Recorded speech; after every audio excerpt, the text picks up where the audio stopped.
people, hope you all are doing well. आज हम लोग एक बात करेंगे ऑल्टरनेटिव डिस्प्यूट रेजोल्यूशन के बारे में, एडीआर के बारे में। एडीआर का इंट्रोडक्शन आज हम लोग देखेंगे कि एडीआर होता क्या है और आर्बिट्रेशन क्या होता है।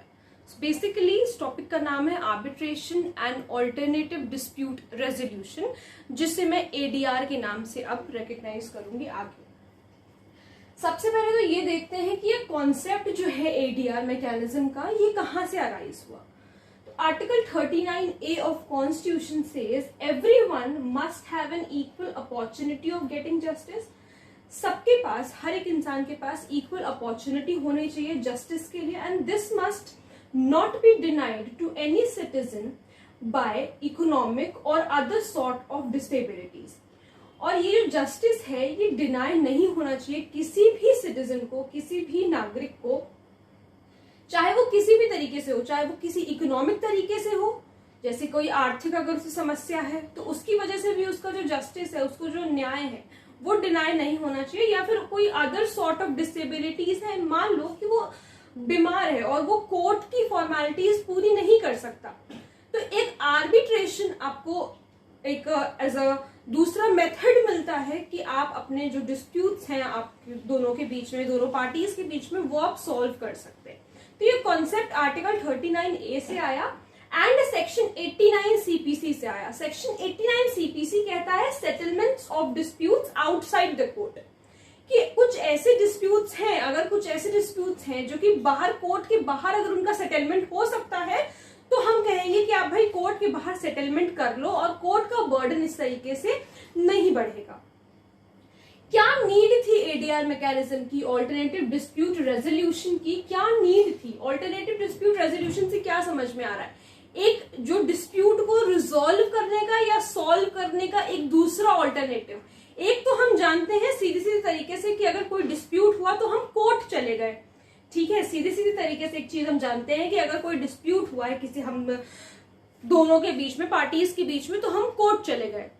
लेकिन एक दूसरा तरीका भी है, वो है आर्बिट्रेशन या फिर एडीआर, ऑल्टरनेटिव डिस्प्यूट रेजोल्यूशन, की डिस्प्यूट को सॉल्व करने के लिए हमने एक दूसरा सॉल्यूशन निकाला है, एक रेजोल्यूशन निकाला है, which is alternative to the court system, to the judicial system. Need क्या है एडीआर की?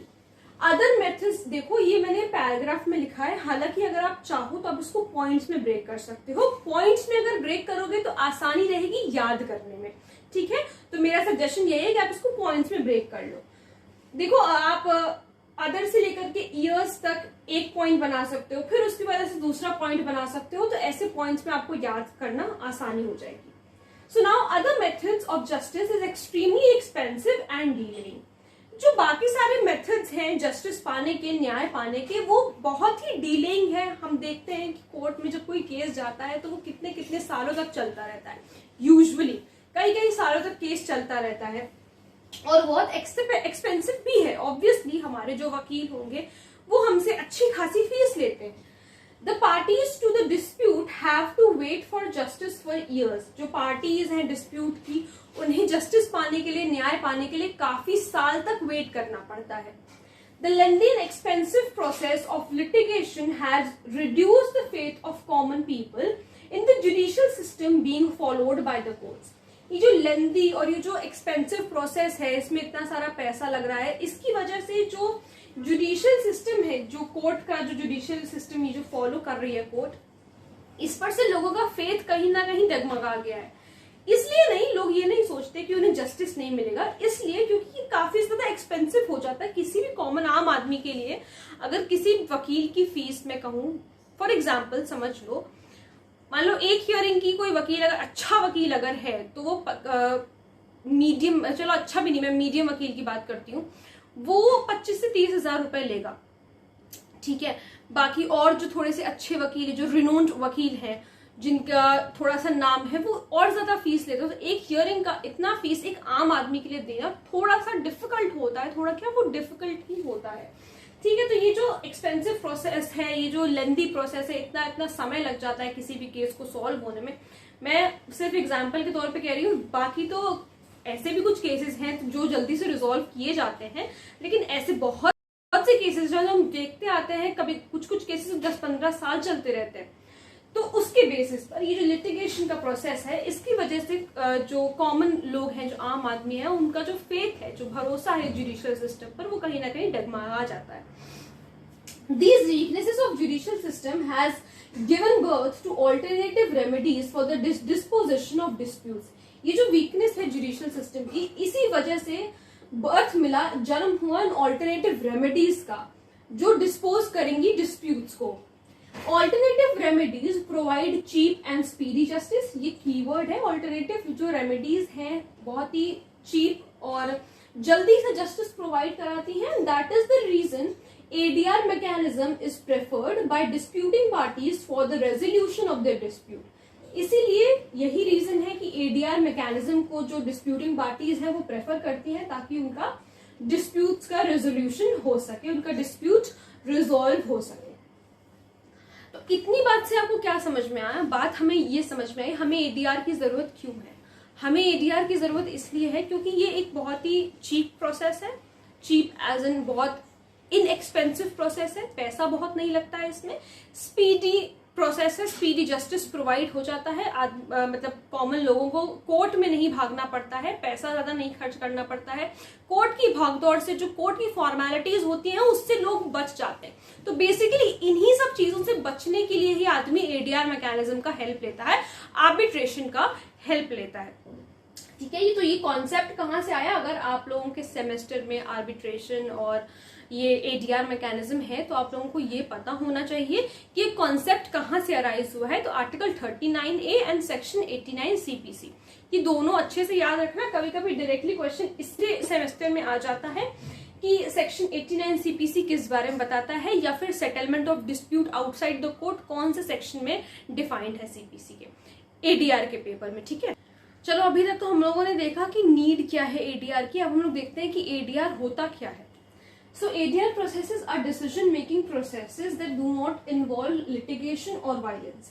ADR के जो प्रोसेस होते हैं डिसीजन मेकिंग प्रोसेस होता है, यानी कि एक जो पर्सन होता है वो जज की तरह हम मान सकते हैं होता है, लेकिन जज नहीं कहते हम उसे.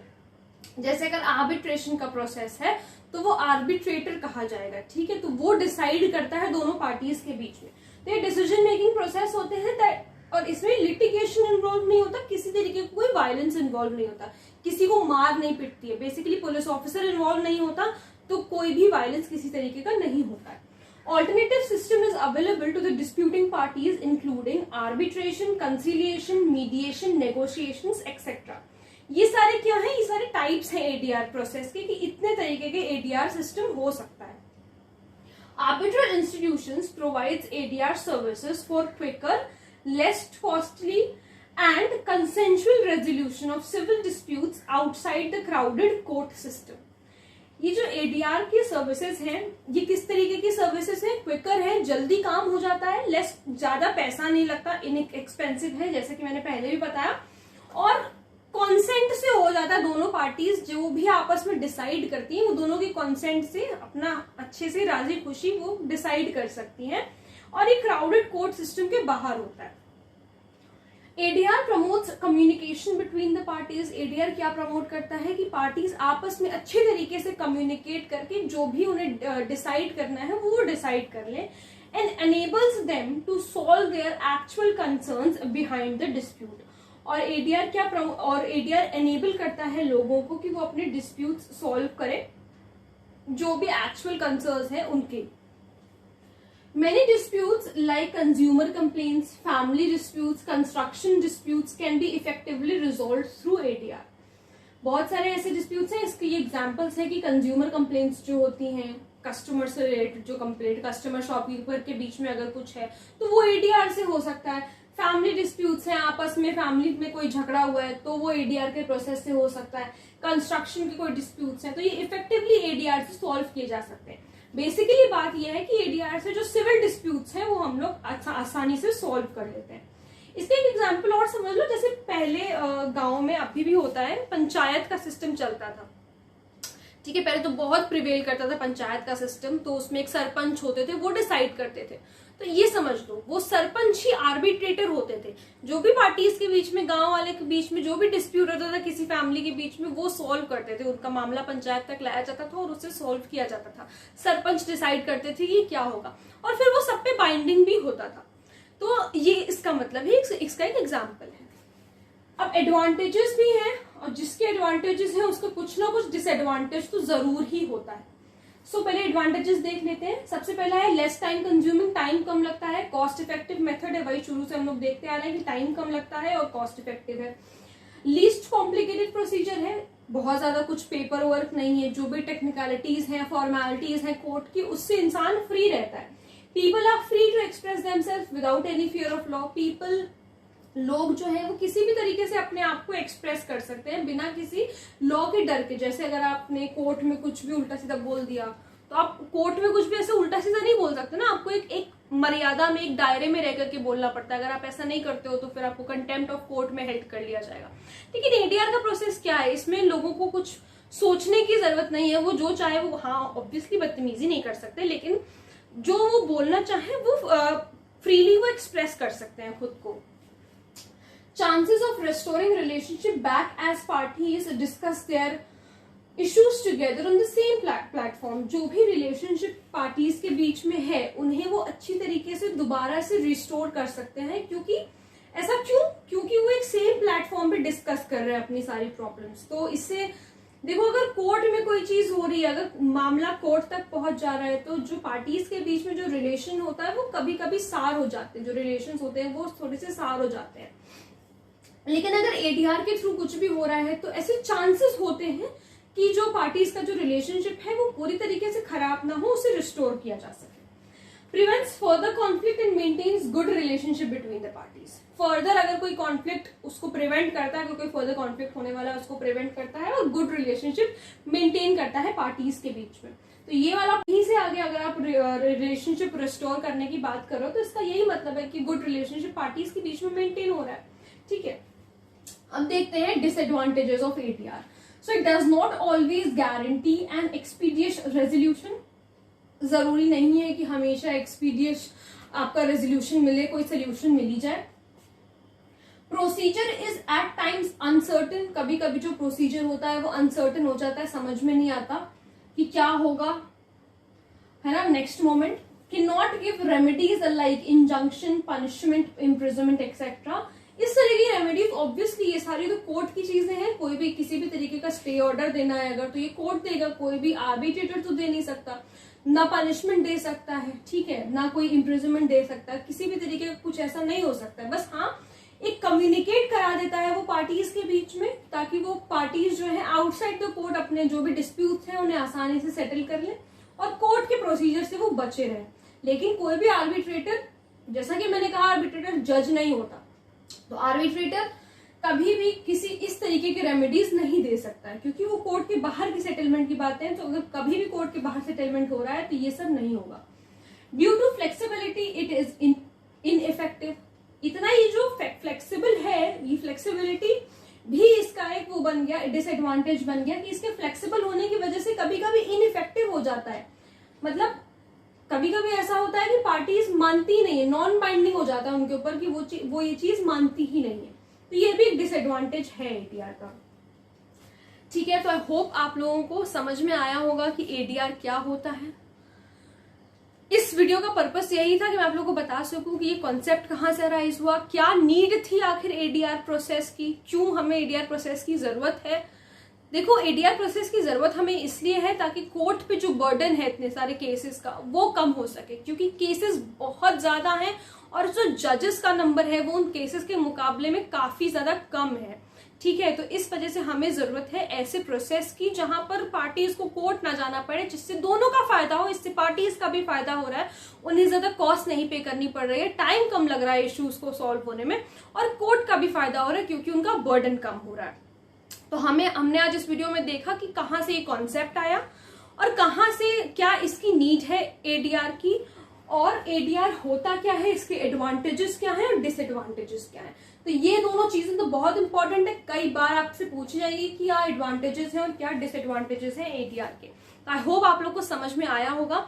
आने वाली वीडियो में हम लोग शुरू करेंगे इसका act, arbitration and conciliation act. तो अगर कोई प्रॉब्लम है तो please let me know in the comment section, और अगर आप लोग इस टॉपिक पे वीडियो देखना चाहते हैं तो वो भी प्लीज मुझे जरूर बताइएगा। Thank you so much.